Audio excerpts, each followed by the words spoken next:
Hello students, मैं ना प्रकाश कुमार आप सभी का स्वागत करता हूं आपके प्यारे चैनल पीकेएस टीच लाइन में। स्टूडेंट, आज मैं बहुत ही ज़्यादा खुश हूं। ये खुशी का वजह सिर्फ आप है, क्योंकि आपकी वजह से मेरे चैनल पे पूरे 26,000 सब्सक्राइबर कंप्लीटेड हो गए। इसलिए बहुत बहुत धन्यवाद। इसी खुशी के अवसर पर मैंने सोचा है जो क्यों ना मैं अब बड़ा वीडियोज़ में जाऊँ, क्योंकि छोटा वाला वीडियोज़ जो है आप लोग देख रहे हैं, पर मैंने सोचा जो बड़ा वाला वीडियोज़ में जाऊँ, तो इसलिए मैंने स्टार्ट किया क्लास 9 से ही। और क्लास 9 का मैंने मैथ्स स्टार्ट किया, जो कि सबसे पहला चैप्टर पढ़ने जा रहा हूँ, संख्या पद्धति। इंग्लिश में कहा जाता है नंबर सिस्टम्स। इसको एकदम जीरो लेवल से मैं सिखाने वाला, एकदम जीरो लेवल से। वे बच्चे जो 8 क्लास नहीं पढ़े या 7 क्लास नहीं पढ़े, वो भी इसको समझेंगे तो उनको समझ में आ जाएगा। ये मेरा चैलेंज है। तो आपको सिर्फ एक काम करना है, आपको पूरा वीडियो को शुरू से लेकर अंत तक देखना है। बस इतना आप काम कर लेंगे तो आपको एक्सरसाइज बहुत ही आसान लगेगा, आप आराम से बना देंगे। तो स्टार्ट किया जाए। इसमें मैं पूरा कंप्लीट में जानकारी देने वाला, एक्सरसाइज 1 पूरा सुधार देने वाला हूँ, ठीक है। और लेक्चर 1 है इस वीडियो का, लेक्चर 2, लेक्चर 3 ऐसे करके सब आते रहेंगे। तो अपना स्टार्ट किया जाए। अगर मैं आपसे पूछूं मेरे हाथ में कितना कलम, तो आप बोलेंगे सर आपके हाथ में तो एक कलम है। मेरे इस रूम में कितना को बॉल्स है, कितना को फैन है, कितना को ब्रेंच है। इन सभी को गिनने के लिए, इन सभी वस्तुओं को गिनने के लिए गणितज्ञों ने सोचा, बहुत उलझन पड़ गए थे, इन सभी वस्तुओं गिना किस तरह जाए। तो इन सभी वस्तुओं को गिनने के लिए उन्होंने एक संख्या लेकर आया, जिसका नाम है प्राकृतिक संख्या, जिसे इंग्लिश में नेचुरल नंबर कहते हैं। ठीक है, कोई संख्या गिनते किस तरह है, जैसे बेंच 1 2 3 4 5 इस तरह करके गिनते हैं। बॉल्स कितने हैं, तो 1 2 3 4 करके कुल मिला के 10 को बॉल्स है। कितना को मार्कर है, तो 1 मार्कर है। कितना को कुर्सी है, तो 1 कुर्सी है। ये सभी संख्या को गिनने के लिए लेकर आया गया था प्राकृतिक संख्या, क्योंकि कहाँ से स्टार्ट होता है, 1 से स्टार्ट होता है। 1 2 3 4 कर 5 करके अनंत तक जाता है। ठीक है, तो अब उसके बाद मैं पूछ दूं, जब मेरा हाथ में अभी कितना को मार्कर है, आप कहेंगे सर आपके हाथ में एक भी मार्कर नहीं है, जीरो, कुछ भी नहीं है, कुछ भी नहीं है, तो जीरो। तो इस जीरो की कमी को पूरा करने के लिए गणितज्ञों ने एक और संख्या लेकर आया। वो संख्या का नाम है पूर्ण संख्या। क्या लेकर आए गए? पूर्ण संख्या, जिसे इंग्लिश में कहा जाता है होल नंबर। डब्ल्यू से सूचित किया जाता है। ठीक है, जैसे पूर्ण, ये प्राकृतिक संख्या जो है इसमें जीरो फेंक दिया जाता है, तो कौन सा संख्या बन जाता है? पूर्ण संख्या बन जाता है। ठीक है, अब जैसे कोई गर्मी वाला जो मौसम होता है उसे प्लस में गिना जाता है। जैसे अभी का तापमान कितना है, 20 डिग्री सेल्सियस है, 30 डिग्री सेल्सियस है, ये सब प्लस में होते हैं। प्लस 40 डिग्री सेल्सियस है, रेगिस्तान में तो बहुत ज़्यादा चल जाते हैं। और अगर मैं वही बात करूँ उल्टा उसका, ठंडी वाले इलाके में, जैसे -2 degree Celsius, -3 degree Celsius, -4 degree Celsius, -30 degree Celsius, इन सभी को माइनस वाले संख्या को गिनने के लिए भी लेकर आया गया, जिसका नाम है पूर्णांक संख्या, जिससे माइनस वाला जैसे ठंडी वाले इलाकों में गिना जा सके। ठीक है, कितना ठंडी अभी है, 40 डिग्री सेल्सियस अभी ठंडा पड़ रहा है, तो ये सब को गिनने के लिए लेकर आया गया था पूर्णांक संख्या। ठीक है, देखिए पूर्णांक को इंग्लिश में इंटीजर से सूचित किया जाता है। पूर्णांक को इंग्लिश में इंटीजर्स कहा जाता है, जिसे जेड से सूचित किया जाता है। जेड है क्या? देखिए जेड जो है ना, ये एक जर्मन शब्द है। जेड जो है एक जर्मन शब्द है, जो कि जेहलिन से लिया गया। कहाँ से लिया गया? जेहलिन से लिया गया। और इसका अर्थ होता है गिनना। गिनने को ही हम लोग सूचित कर देते हैं जेड से। तो आगे चला जाए। अब जैसे अब मान लीजिए राहुल नाम का एक लड़का है, जिसने पिज्ज़ा को ऑर्डर किया। पिज्ज़ा उसके घर पे चल भी आया। उसकी बहन सब देख रही थी, उसकी सब बहन ये देख रही थी। तो उसकी बहन चुपके से एक पिज्ज़ा के टुकड़ा को खा गई। तो अब राहुल बुला के पूछा, इधर आओ, कितना पिज़्ज़ा खाया? तो उसकी बहन ने जवाब दिया, भैया मैं पिज़्ज़ा का 1/8वां भाग मैंने खा गया। ठीक है, उसको राहुल को समझ में नहीं आता, फिर से एक और भाषा में बोला, भैया मैं पिज़्ज़ा का 7/8वां भाग खा गया। तो ऐसे ऐसे संख्या को गिनने के लिए लेकर आया गया परिमेय संख्या। तो पहले इसको ध्यान समझिए, ये मैं किस तरह लिख रहा हूँ। जैसे ये देखिए, पिज़्ज़ा का जो पहला टुकड़ा जो कि खा लिया गया है, ठीक है, तो ये उसका दूसरा हुआ, तीसरा हुआ, चौथा हुआ, 5वां, 6वां, 7वां और ये हो गया 8वां। पिज़्ज़ा का कितना टुकड़ा खा लिया? एक टुकड़ा खा लिया। कितने हिस्से में से? पूरे 8 हिस्से में से एक पिज़्ज़ा का टुकड़ा खा गया। इसको इस भाषा में ना लिख सकते तो या एक और भाषा में लिख सकते हैं, कितना को बच गया? 1 2 3 4 5 6 7, 7 को बच गया। कितने हिस्से में से? तो 8वें हिस्से में से। इसी सब संख्या को गिनने के लिए लेकर आया गया था परिमेय संख्या। देखिए परिमेय संख्या किसे कहते हैं? वैसी संख्या जिसे P/Q के रूप में लिखा जा सके, P/Q के रूप में लिखा जा सके, तथा P और Q पूर्णांक हो, तथा Q जो है 0 के बराबर नहीं हो। देखिए P/Q का मतलब ये होता है 2/3, 4/5, -6/7। ये सब जो है P/Q के रूप में है, इसलिए इसे परिमेय संख्या कहा जाता है। ठीक है, अब एक सवाल जो ये कह दिया, Q नॉट इक्वल टू 0, यानी जो P ऊपरला वाला होता है, Q होता है नीचे वाला, ये 0 के बराबर नहीं होना चाहिए। ऐसे ये किस लिए कहा है? देखिए समझिए ध्यान से। जैसे मान लीजिए मैं यहाँ पे कुछ संख्या लिख रहा हूँ, जैसे 4 गो आम हो गया, 4 गो आम हो गया, और 2 बच्चे हैं, तो एक बच्चे को कितना को आम मिलेगा? तो आप बोलेंगे सर एक बच्चे को 2 आम मिलेगा, सिंपल। बहुत ही आसान है। इस तरह फिर एक और मैं क्वेश्चन पूछूँ, 8 गो सेव है और 4 गो बच्चे हैं, तो कितना गो आम मिलेगा एक बच्चे को? तो आप कहेंगे सर फिर से एक एक बच्चे को 2-2 आम मिलेंगे। चलिए एक और क्वेश्चन पूछा जाए, जैसे मान लीजिए 10 गो कलम है, 10 गो कलम है और 2 गो बच्चा है, तो कितने को, एक बच्चे पे कितना गो कलम मिलेगा? तो आप बोले सर एक बच्चे को 5 गो कलम मिलेगा और दूसरे के बच्चे को 5 गो, यानी कुल मिला के 10 गो कलम हो गया। अब आप अगुता गए होंगे, सोच रहे हैं सर ये से आखिर किस लिए से समझा रहा है, तो ध्यान से देखिएगा, अभी मैं पॉइंट पे पहुंचने वाला हूँ तुरंत ही। जैसे एक और मैं क्वेश्चन लिखूँ, 0 गो आम है, 0 गो आम यानी आम है ही नहीं है और बच्चा है 4 गो, क्या हो सकता है? आम है ही नहीं है, आम है नहीं है, बच्चा पर है 4 गो, तो क्या उस बच्चा को कितना आम मिल सकता है? जब आम है ही नहीं तो बच्चा क्या 0, कुछ भी नहीं मिलेगा, तो इसका आंसर क्या आएगा? 0, कुछ भी नहीं मिलने वाला है। इसी तरह मैं इसको उल्टा घुमा के पूछ दूँ, जे 4 गो आम है, 4 गो आम है और बच्चा 0, यानी बच्चा जब है ही नहीं है तो किसको आम बांटा जाएगा? 4 गो आम तो है पर बच्चा है ही नहीं है, क्या ऐसा पॉसिबल है? ऐसा पॉसिबल नहीं है। इसलिए यहाँ कहा जाता है जो Q जो है 0 के बराबर नहीं हो सकता है, Q कभी 0 के बराबर नहीं हो सकता है। मेरे ख्याल से आप समझ चुके होंगे, ठीक है। ये सब माइनस में भी हो सकता है और प्लस में भी हो सकता है। अब आगे देखेंगे, देखिए इसको हमने पूरे जो अभी संख्या समझा दी, सभी को हमने एक स्ट्रक्चर में फिट कर दिया है। ध्यान से देखिएगा, ये लिखा है सबसे पहले प्राकृतिक संख्या जो कि 1 से स्टार्ट होता है, 1 2 3 4 5। उसके बाद आता है पूर्ण संख्या जो कि 0 से स्टार्ट होता है, पूर्णांक संख्या की माइनस और प्लस दोनों में होता है, और परिमेय संख्या P/Q के रूप में होता है। देखिए पूरा का पूरा प्राकृतिक संख्या, ये जो प्राकृतिक संख्या दिख रहा है, इसमें अगर हम 0 फेंट दे, इसमें सिर्फ 0 फेंट दे तो क्या बन जाता है? पूर्ण संख्या बन जाता है। ये पूर्ण संख्या में प्लस और माइनस फेंट दे तो पूर्णांक बन जाता है, और इस पूर्णांक संख्या में बाटा में लगा दे तो क्या बन जाता है? परिमेय संख्या बन जाता है, ठीक है। थोड़ा और ध्यान से समझिए, ऐसे मैं कह सकता हूँ क्या, जो पूरा का पूरा जो है, पूरा का पूरा जो प्राकृतिक संख्या, पूरा का पूरा प्राकृतिक संख्या क्या पूर्ण संख्या हो सकता है? बिल्कुल हो सकता है। ये जो पूरा का पूरा जो प्राकृतिक संख्या है, ये पूरा का प्राकृतिक संख्या पूर्ण संख्या बिल्कुल हो सकता है। इसमें जब इसमें डालेंगे तो पूरा मिल जाएगा। इस तरह फिर मैं कहूँ पूरा का पूरा पूर्ण संख्या, जितना पूर्ण संख्या वो सभी संख्या क्या पूर्णांक हो सकता है? बिल्कुल हो सकता है। फिर इस तरह मैं कहूँ पूरा का पूरा पूर्णांक संख्या, पूरा का पूरा पूर्णांक संख्या क्या परिमेय संख्या हो सकता है? बिल्कुल हो सकता है। इसी तरह मैंने इसको स्ट्रक्चर को समझाने के लिए मैंने इस तरह डिजाइन किया है जो आपको समझ में बहुत ही बेहतर से आ जाए, ठीक है। आगे बढ़ते हैं। चलिए सबसे पहला उदाहरण है, नीचे दिए गए कथन सत्य है असत्य है, कारण के साथ उत्तर दीजिए। सबसे पहला क्वेश्चन पूछ रहा है प्रत्येक पूर्णांक संख्या एक प्राकृतिक संख्या होता है। तो सबसे पहले क्वेश्चन तो समझ में नहीं आया होगा, मैं समझाता हूँ। कह रहा है प्रत्येक पूर्ण संख्या, प्रत्येक पहले पूर्ण संख्या लिखते हैं। पूर्ण संख्या किसे कहते हैं? वैसी संख्या जो 0 से शुरू होता है, 0 1 2 3 4 5 इस तरह अनंत तक जाता है, ठीक है। उसके बाद आता है प्राकृतिक संख्या। प्राकृतिक संख्या 1 से स्टार्ट होता है, 1 2 3 4 5 6, ये भी कहाँ तक जाएगा? अनंत तक जाएगा। तो अब सवाल क्या कह रहा है? प्रत्येक पूर्ण संख्या यानी जितना पूर्ण संख्या, प्रत्येक सभी पूर्ण संख्या क्या प्राकृतिक संख्या हो सकते हैं?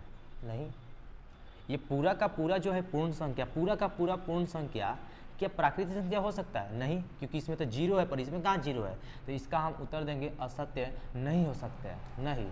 अब कारण ही पूछ रहा है तो कारण में आप दे सकते हैं क्योंकि प्राकृतिक संख्या में 0 नहीं आता है, क्योंकि प्राकृतिक संख्या में 0 नहीं आता है, ठीक है। उसके बाद दूसरी का वाला प्रत्येक पूर्णांक संख्या, चलिए पूर्णांक संख्या लिखते हैं। पूर्णांक संख्या किसे कहते हैं? जो प्लस में भी होते हैं और माइनस में भी होते हैं, ठीक है, जो प्लस में भी होते हैं और माइनस में भी होते हैं। तो उसके बाद है परिमेय संख्या, यानी बटे में होते हैं, यानी ये जो चीज़ आप मैं लिख रहा हूँ ये बाटा में भी हो सकता है और ये माइनस में भी हो सकता है।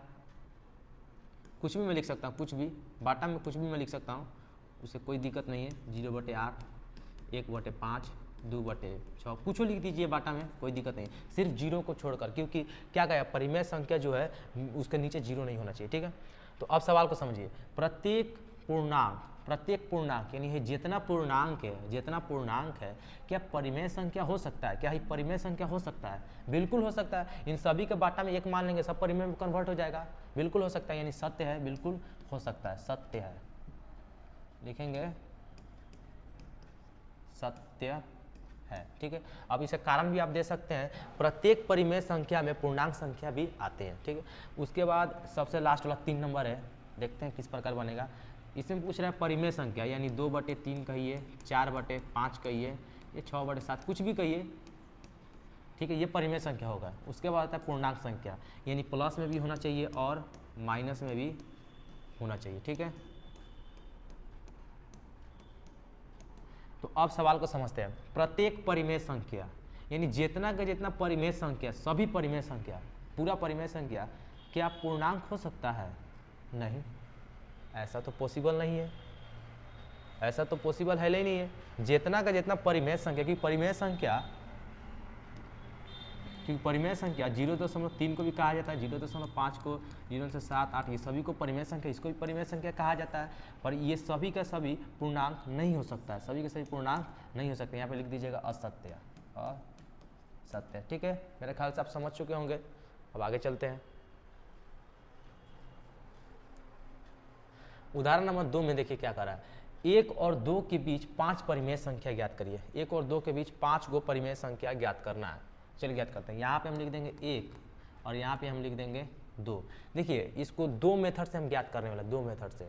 तो दोनों मेथड्स चलिए हम सिखा देते हैं। सबसे पहले वाला को हम ए लिख देते हैं, दूसरे वाला को क्या लिख देते हैं? बी लिख देते हैं। और फॉर्मूला होता है परिमेय संख्या ज्ञात करना है, परिमेय संख्या ज्ञात करना है। इसका फॉर्मूला होता है a + b/2। a बराबर हो जाएगा 1 और b बराबर हो जाएगा 2/2। तो 2 1 हो जाएगा 3/2। जब ये ऐसे ज्ञात करना हो तो एक लाइन को खींच दीजिए, एक लाइन को खींच दिए। यहाँ पे एक, ये कोना पे 1 लिख दीजिए और ये कोना पे 2 लिख दीजिए। और इस दोनों के बीच परिमेय संख्या, इन दोनों के बीच हमने जो निकाला 3/2 निकाला, 3/2। ठीक है, अब हमको इस दोनों के बीच निकालना है। तो जो पहले वाला होता है वो ए हो जाता है और उसका बाद वाला जो होता है वो बी हो जाता है। इस तरह फिर इसका भी अगर हम परिमेय संख्या निकालें, परिमेय संख्या इसका भी अगर हम निकालें तो पहला वाला ए हो जा रहा है 1 और दूसरा वाला जो बी है वो हो जा रहा है 3/2। इन सभी का बाटा में 2 फॉर्मूला के अनुसार। तो बाटा में 1 मान लेंगे, 3 2 5/2 और पूरे के बाटा में हो जाएगा 2। जब पलटेंगे तो 5/2 गुणे 1/2 बराबर 5/4। इस दोनों के बीच आया 5/4। चलिए इस दोनों के बीच निकाल दीजिएगा, इस दोनों के बीच। तो अब इस दोनों के बीच निकालेंगे तो सबसे पहला वाला ए हो जाएगा, सबसे पहला वाला ए हो जाएगा और बाद वाला जो है वो बी हो जाएगा। तो फिर परिमेय संख्या हम निकाल रहे हैं, परिमेय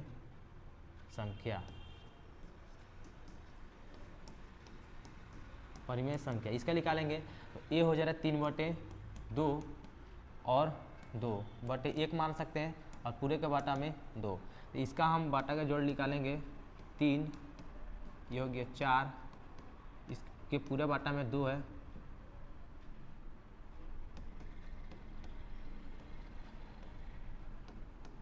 4 3 7/2 2/1।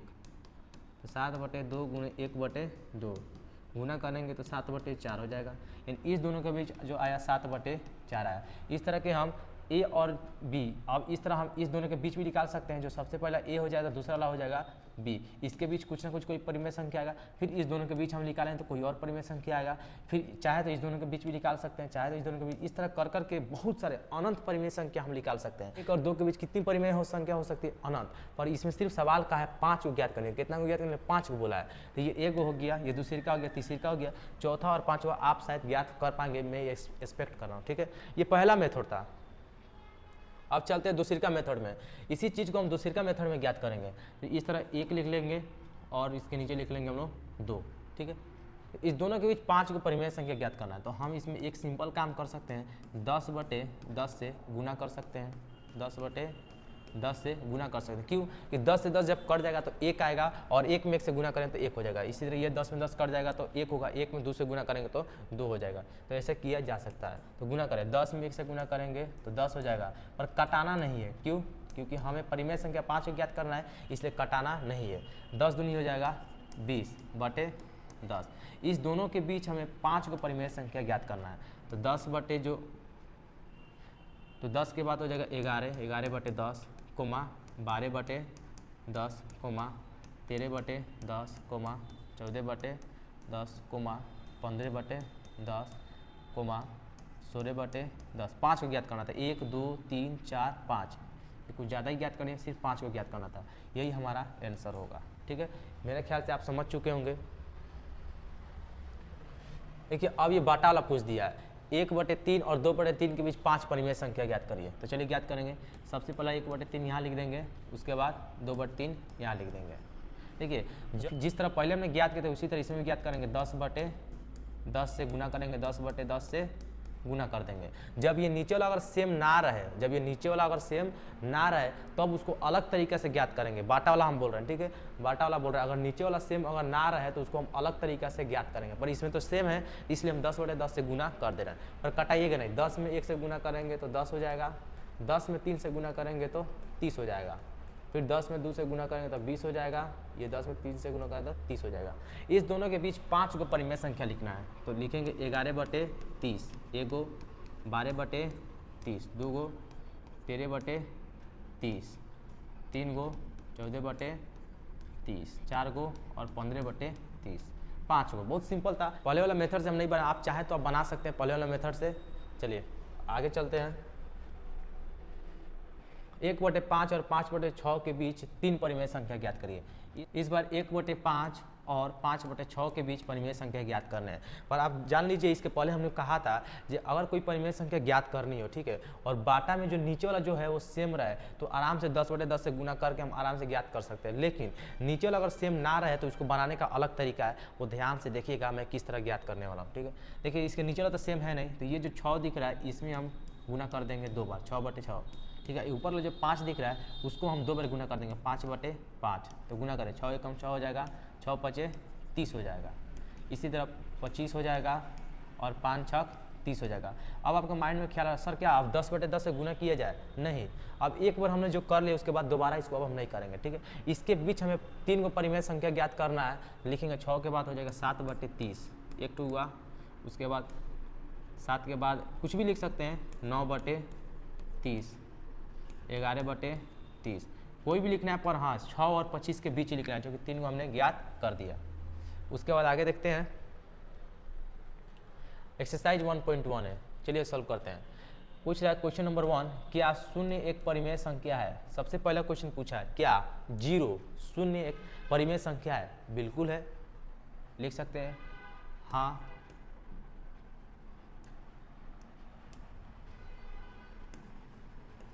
हाँ। अब कैसे है तो जैसे में लिख देंगे हम, जैसे 0/1 बाटा में देख मान सकते हैं, 0/2, 0/3, 0/4, ये अनंत तक जाएंगे। ठीक है, उसका क्या इसे P/Q के रूप में लिखा जाता है? P/Q के रूप में जाहिर बात है लिखा जा रहा है, जहाँ P और Q पूरा Q0 चलिए ये तो बन गया पहला वाला। दूसरा वाला देखेंगे, 3 और 4 के बीच में 6 परिमेय संख्या ज्ञात करना है। इस दोनों के बीच कितना परिमेय संख्या ज्ञात करना है? 6 को ज्ञात करना है।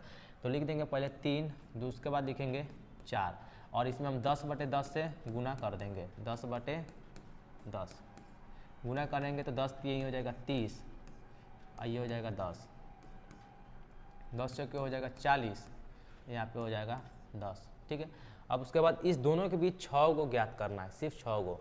तो 10 30 के बाद हो जाएगा 31/10, 32/10, 33/10 हो गया, 34/10, 35/10, 36/10, 1 2 3 4 5 6, यही आंसर हो गया, क्योंकि हमें सिर्फ 6 को परिमेय संख्या ही ज्ञात करना था।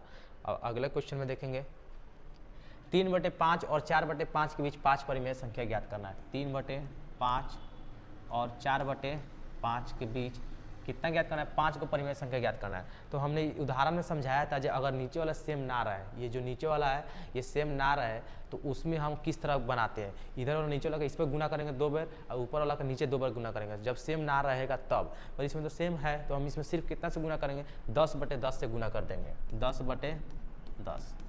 इसमें भी गुना करेंगे 10/10, 10 यही हो जाएगा 30, 50, ये हो जाएगा 40, फिर 50। इसके बीच 5 को ज्ञात करना है, तो 30 के बाद आप लिख सकते हैं 31/50, 32/50, 33/50, 34/50, 35/50, 36/50।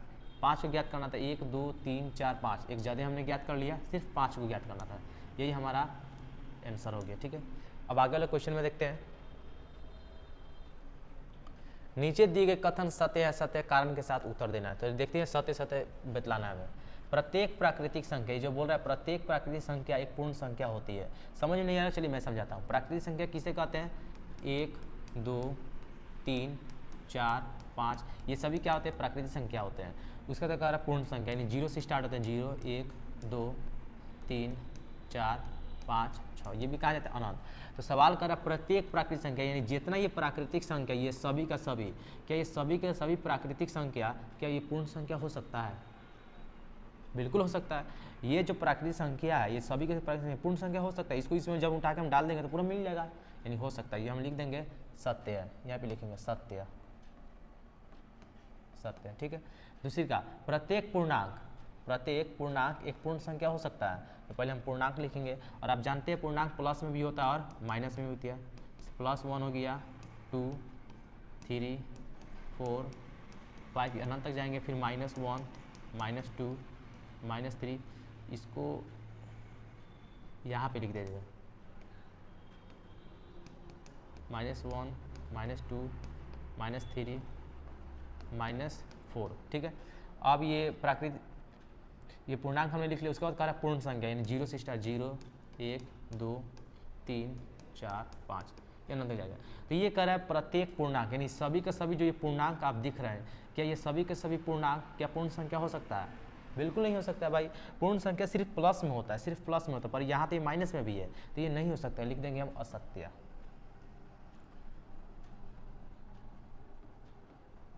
असत्य है, बिल्कुल असत्य है। उसके बाद 3 नंबर देखेंगे,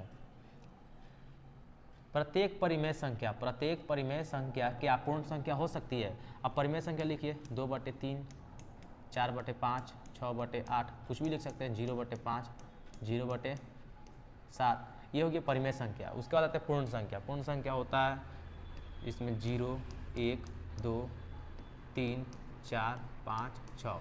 देखिए ये कह रहा है जितना का जितना परिमेय संख्या, जो सभी का सभी जो परिमेय संख्या है, क्या ये पूर्ण संख्या हो सकता है? नहीं हो सकता है, क्योंकि आप देख रहे हैं परिमेय संख्या बटे में है, पर पूर्ण संख्या तो बटा में आप नहीं पढ़े हैं, तो ये नहीं हो सकता। ये लिख देंगे हम असत्य, यहाँ पे लिख दे रहे हैं असत्य, ठीक है। तो अब ये हमने पूरा एक्सरसाइज 1.1 समाप्त कर दिया। अब आगे वाला जो लेक्चर 2 आने वाला है उसमें 1.2 को हम इसी तरह समझाएंगे जो हमने अभी वाले वीडियो में